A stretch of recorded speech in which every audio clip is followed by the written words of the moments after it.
Meron po tayong dalawang party list na hindi po mapoproklama. Sinuspend po ng komisyon ng National Board of Canvassers ang kanilang proklamasyon dahil sa pending cases nila. So ito na nga mga kaibigan, napakalinaw po ng naging pahayag ni COMELEC Commissioner George Garcia. Kaya daw po hindi ipinroklama ang dalawang nanalong party list na ito dahil mayroong kinakaharap na kaso. Okay? Let's be fair. Let's be fair. Kung ito ang dahilan, bakit ipinroklama, no? Itong si Laila De Lima at si Erwin Tulfo. Okay? Let's be fair. Para sa kaalaman ng lahat, si Laila De Lima ay convicted of a crime related to drugs. Si Erwin Tulfo is convicted of a crime by falsifying his identity and records to become a US citizen. Therefore, ang dalawang ito na nanalo ngayong 2025 national election ay convicted na, napatunayan na, no, na sila ay mga kumbaga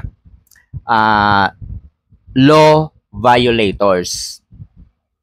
Itong Duterte Youth Party List at ang BH Party List hindi pa po napatunayan. Wala pa pong kaso. No, hindi pa po sila convicted. No, ibig sabihin sila po ay inaakusahan pa lamang. Wala pa pong judgment. So nasaan ang utak mo, George Garcia? Isa kang abogado pero tanga. Nakakahiya. Mas marunong pang umintindi sa iyo ang mga ordinaryong mamamayan kesa ikaw na isang abogado, no? Gusto mo pa yatang mapatalsik at dalhin sa ICC.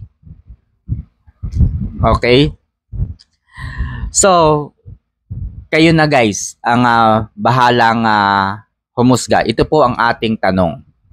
Payag ba kayo na ikansela din ang proklamasyon ni Laila De Lima at ni Erwin Tulfo bago sila iproklamang congresswoman at senador?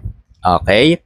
Ang dahilan, dahil sila ay convicted of a crime. Okay? Yung kay Laila De Lima, bagamat pinalaya po siya ng Regional Trial Court, ibinalik po ng Court of Appeals yung desisyon sa Regional Trial Court. Ibig sabihin, sabi ng Court of Appeals, mali, walang substance, walang merit ang iyong naging desisyon. Diba? Yung judge sa RTC, bobo rin. Nakakahiya, no? Kung ako yung pamilya ng judge na yon, sa bahay na lang ako, hindi ako lalabas. Diba? So, yun na nga guys. Kayo na po yung bahalang humusga. What can you say?